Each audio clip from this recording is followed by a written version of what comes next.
Heboh Lucinta Luna dan Isa Zega bertengkar dan nyaris baku hantam di bioskop. Lucinta Luna dan Isa Zega bertengkar dan nyaris baku hantam. Video Lucinta Luna dan Isa Zega nyaris baku hantam membuat heboh publik. Video pertengkaran Lucinta Luna dan Isa Zega yang nyaris baku hantam beredar di media sosial.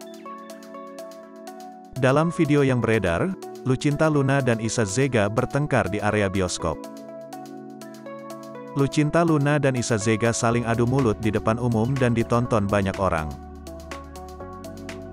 Tak hanya adu mulut, Lucinta Luna dan Isa Zega saling tunjuk dan saling berteriak satu sama lain. Pertengkaran keduanya itu sudah berusaha dilerai oleh beberapa orang yang ada di area bioskop.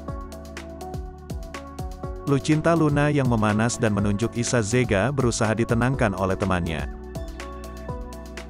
Situasi terus memanas hingga Isa Zega sempat menghampiri Lucinta Luna yang hendak pergi dari lokasi.